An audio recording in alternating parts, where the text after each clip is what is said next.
Yes, hatimaye tena hapa katika mikono salama zaidi. Katika episode ya kwanza tu tuko na picha moja kitaalamu zaidi. Wasema the exam, na hii ni episode ya kwanza tu. Leo tuko na vijana takriban 7 ambao ndoto yao ilikuwa ni kuweza kupata nafasi katika kampuni moja kubwa sana ambayo ilikuwa imetangaza fursa za ajira. Lakini sasa ilikuwa shida katika mchakato mzima wa kumpata nani apate kigezo cha kuungana na hii kampuni. Mtendo kilikuwa kipimo pekee ambacho kingeweza kuwafikisha kwenye safari ambayo walikuwa wanaamini inaweza kuwafikisha sehemu ambayo ilikuwa salama zaidi. Hii ni The Exam 2019, lakini sasa inapigwa kutoka DC Production pale jumba la burudani. Huu ni Baba la Baba, ni Tefau DJ.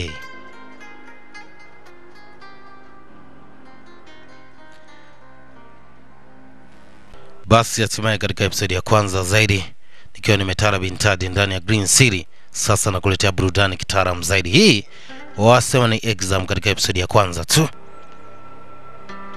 Basi mwanzo wa picha wanaonekana watu takriban 7 wakiwa wanaingia katika chumba maalum ambacho kilikuwa kina mwongozo zaidi juu ya kile ambacho watu hao waliomba kama maombi tu ya kuweza kufanya interview waweze kupata nafasi ya kufanya kazi katika kampuni moja ambayo ilikuwa kiukweli hata bosi wake alikuwa hajawahi kutambulika.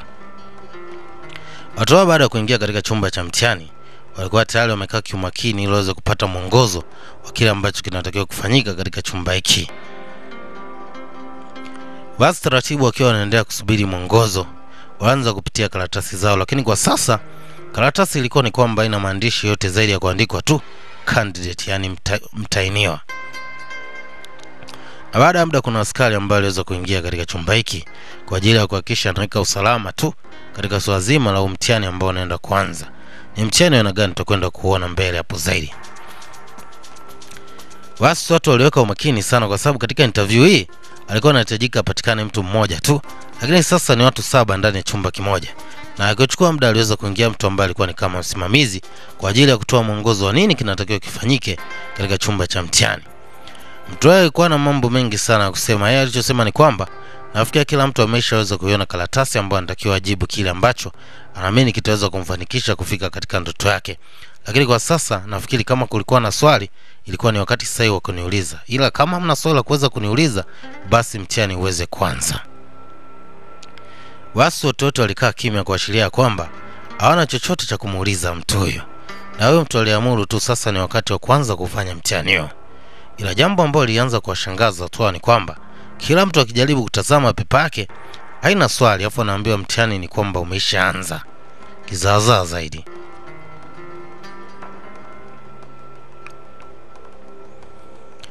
Lakini miongoni mwa watu ambao walikuwa wanafanya mtihani katika hiki chumba alionekana ni mtu mwenye mashaka sana na hofu sana juu ya kile ambacho kinaendelea katika hiki chumba.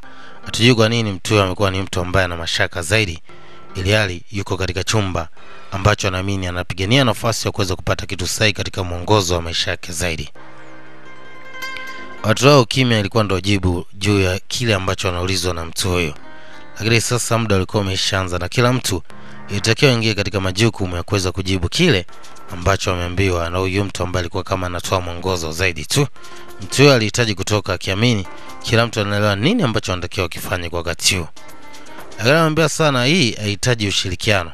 Inahitaji umakini kwenye kile ambacho unahitaji kukipigania wewe. Basi mtihani ukaanza taratibu. Leo aliweza kutokomea na ndani alibakia mlinzi tu ambaye alikuwa ni msimamizi katika chumba cha mtihani.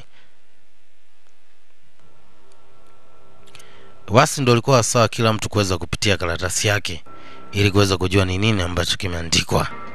Sasa kila mtu akijaribu kuangalia pepa yake anakuta pepa iko plain baba. Yaani kwamba hamna kitu.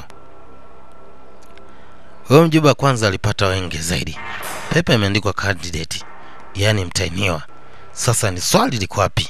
Kwa sababu wao wanachotaka kufanya ni mtihani, lakini swali alichokutana nacho kilikuwa ni kitu cha kushangaza zaidi. Yani pepa ikiwa plain. Basi ilikuwa ni mshangao sana. Na kila mtu alikuwa anashangaa kwa sababu muda ulikuwa unazidi kwenda, lakini swali ambalo linatakiwa liwekewe jibu lilikuwa lipo kwa wakati huo. Kwa hiyo walikuwa na kazi mbili. Kazi ya kwanza ni kuweza kutafuta swali, alafu kazi ya pili ni kuweza kujibu hilo swali. Sasa kuna binti moja ambaye ana asili ya Indonesia. Yeye alichoona katika hii pepa ambayo iko empty alianza kuandika vitu tu pasipo kufuata mwongozo zaidi. Basi kamera iliweza kumnasa binti huyo ambaye alikuwa anajibu kuandika kujitetea kwamba nafikiri anahitaji kupata nafasi ya kufanya kazi katika kampuni hapa.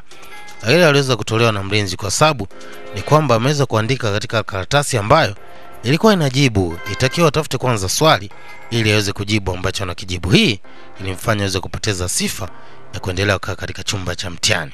Sasa humo ndani wamebakia takriban mtu 6. Mmoja ameshatolewa kwa wakati huo.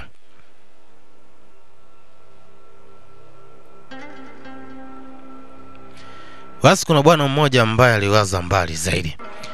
Akasema nafikiri njia pekee ya kuweza kujibu juu ya hiki ambacho kipo katika ile eneo ni kuhakikisha tunaweka ushirikiano na kuweza kulitafuta swali kwa pamoja. Hiyo itatupa njia ya kuweza kujibu juu ya hiki ambacho tunahitaji kukijibu kwa wakati huo. Lakini pia kuna bwana mmoja ambaye alisema lakini mnakumbuka juu ya sheria ambazo zilitolewa ni kwamba kila mtu atakiwa atafute nafasi ya kuweza kujua ni nini ataweza kukijibu katika pepa hii. Lakini watu walianza kulaumu tu juu ya kitu ambacho kilikuwa katika interview, wakidai kwamba sasa watawezaje kufanya mtihani ambao hawezi kuona hata nusu ya swali ambalo wanataka walijibu. Hii ilikuwa inawashangaza watu wengi sana. Kuna bwana mmoja akatoa wazo ya kwamba ingekuwa ni wasaa mzuri wa kujaribu kuliangalia swali katika mazingira tofauti zaidi. Huenda hii pepa itakuwa imefanywa manuva ambayo kikweli haiwezi kaonesha swali kiurahisi zaidi. Basi watoto wachukua nafasi ya kufikiria juu ya wazo ambao alitoa bwana huyo mwenye asili ya Kiafrika. Asema basi nafikiri tujaribu kwa kuangalia katika hizi taa. Huenda kuweza kupata hili swali inatakiwa tupate reflection ya mwanga na hiyo itaweza kutupa mwongozo wa kile ambacho tunakitaka. Basi watu baada ya kujadiliana kwa muda mrefu walihitaji kufanya kile ambacho wanakifikiria. Kwa sababu mabishano yalikuwa makali sana na kila mtu alikuwa anajaribu kutoa kitu ambacho anaamini kingekuwa ni idea bora kuweza kufikia wanachokitaka. Basi aliinuka bwana mmoja hivi. Akachukua pepa yake na akasogea kabisa pembeni kabisa sehemu ambayo ilikuwa inaashiria ya uwepo wa taa fulani. Na hapa aliamini hii ingekuwa ni sehemu sahihi ya kuweza kuwapatia jibu juu ya kile ambacho kinawasumbua kwa wakati huo.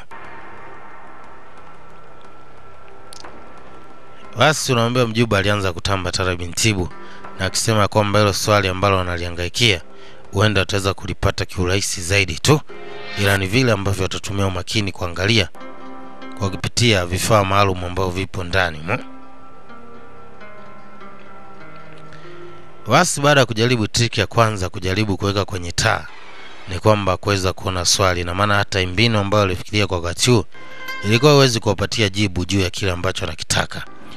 Hasa kuna bibia alichofanya, alisogea kabisa karibu na ile taa na kwenda kuweka pepa akiamini ya kwamba inaweza ikafanya reflection ambayo itaonesha swali kwa upande wa pili, lakini kwa wakati huo pia hii mbinu iliweza kufeli.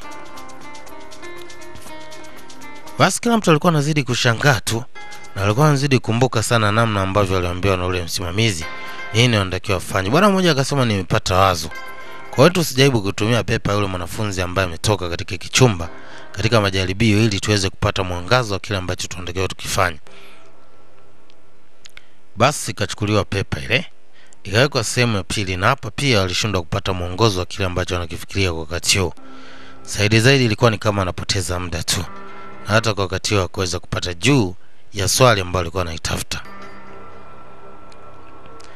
Basi kila mtu ajaribu kumulika katika pepa yake katika mwanga ili aweze kupata swali, lakini ni kwamba kuna matunda ambayo yalionekana.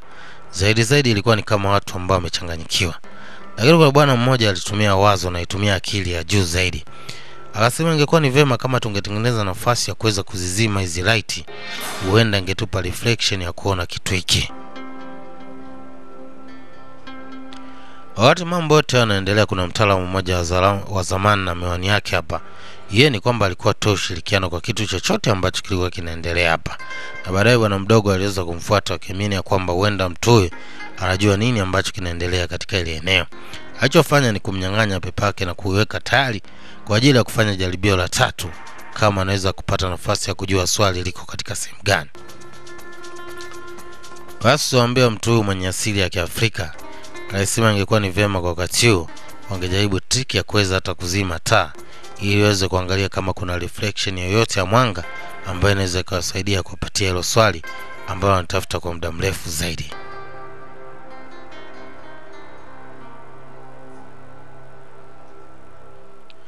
Lakini kabla hajafanya kile, kuna kitu ambacho binti aliweza kukitambua. Anadai kwamba hapa ameona kuna kitu ambacho kinaweza kuwapatia mwanga juu ya kile ambacho anakiangalia kwa wakati wote. Basi kila mtu akaona hili huenda ni njia ya kuweza kupata kile ambacho anakitafuta kwa wakati wote. Anasema tukitumia mionzi ambayo inapatikana katika ile eneo inaweza kutupatia mwanga wa juu wa swali ambalo tunalitafuta kwa wakati huo. Basi wana mmoja alisema inatakiwa tuhakikishe tunapasua taa zote ili tuweze kugundua hii karatasi huenda haipatani na mwanga, na ndio maana tupate nafasi ya kuliona hilo swali. Basi kiza kikatanda pale, na ikawa nafasi ya pili kuangalia namna gani wanaweza kulipata hilo swali. Kutokana na njia ya kiza ziliweza kuwaka taa ambazo zilikuwa ni kama za emergency tu, na hapa watu hao walichukua pepa tena kuiweka katika lile eneo wakizania kwamba ingewapatia urahisi wa kuweza kuliona swali. Lakini pia kwa wakati huu ilikuwa ni kama changa na moto, hata kwa wakati huu hawakupata nafasi ya kuweza kuliona swali. Basi wakiwa wanaendelea kuzozana na kuulizana namna gani wanaweza kulipata swali, kila mtu alikuwa anajaribu kutoa idea ya kile ambacho anakiona katika akili yake na katika uelewa wake wa kuweza kupata swali, ili waweze kufanya hii swali iwasaidie kupata kitu katika hapa kampuni. Lakini sasa kwa wakati huu mambo yalizidi kuwa magumu zaidi, na hivyo kila mtu alijaribu utaalamu wake wa kufikiria namna tu ambayo ana ujuzi nayo ingewasaidia kuweza kulipata hilo swali ambalo anatafuta kwa wakati huu. Lakini mambo yalikuwa yako kwenye kizaazaa zaidi.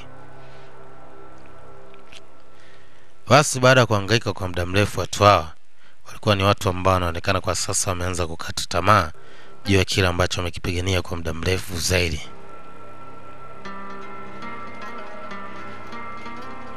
Wasema baadaye kuna bwana mmoja ambaye alileta idea nyingine. Akasema hapa ndio tufanye mchezo ambao unafahamika kwa jina la shading. Weka karatasi chini afu kitu chenye ncha ambazo zitakuwa sio kali tu shade. Hii inaweza kutupatia mwanga wa kile ambacho tunakitafuta. Lakini hata kwa technique ambayo alitumia kwa wakati huo ni kama alikuwa anaharibu tu karatasi, hivyo haikuweza kuwasaidia kupata jibu ya lile swali ambalo anatafuta kwa wakati wote. Basi mtu pamoja na kufanya hii technique hawakufanikiwa kupata lile swali ambalo anaitafuta. Nikizaza sasa anakuambia ndani ziko ndani takriban mtu kama 6 hivi kwa ajili ya kuhakikisha anafanikisha kupata swali ambalo itawapa mwanga kuweza kufanya kazi katika kampuni maalum sana. Lakini kwa sasa ni kwamba kila kitu kilikuwa kama kinaweza kupotea, kwa sababu kila ambacho walikuwa wanafanya kilikuwa kinazidi kupoteza muda tu. Hawakufanikisha kupata swali kwa wakati wote. Hasa wana kajiuliza kitu kimoja. Watu wafanya mambo yote haya, mtu huyo amekuwa yuko kimya zaidi. Yeye anaweza akatupa jibu juu ya kile ambacho tunakiangaikia kwa wakati huu. Basi walimfuata mtu huyo ambaye alikuwa amevaa miwani kwa ajili ya yeye kutoa mwongozo wa kile ambacho anakijua, kwa sababu muda wote wenzake wakiwa wanahangaika, yeye alikuwa ni kama mtu ambaye ana utulivu sana. Sasa je, mtu huyo anatambua swali ambapo lilipo, au naye ni mtu ambaye anakisha kutafuta nafasi ya kuweza kufanikisha kufaulu katika kitu ambacho kipo katika kampuni hapa? Hii chuma inafahamika kwa jina The Exam. Sasa tuko nayo Tala bin Tibu, kwa hiyo tulia hapo. Tukutane katika episode safi ya pili ili kuendelea kupata mwongozo wa chuma bomba sana hapa. Wasema The Exam ya The Chosen One ndani ya DC Production hapa, kama kawaida. Yego, tukutane katika episode ya pili kuendelea kupata muktadha wa kigongo ambacho kina utata zaidi. Watu hao watafanikisha kupata swali ambalo wanatafuta ili waweze kufanikisha kufanya interview katika kampuni, au mambo yataendelea kwaje? Hii nilikuwa napiga kutoka DC Production kitengo pale, au sio? Tukutane katika sehemu ya pili tu kama kawaida. Hiyo ni sauti ya Faro DJ. Yego, ciao.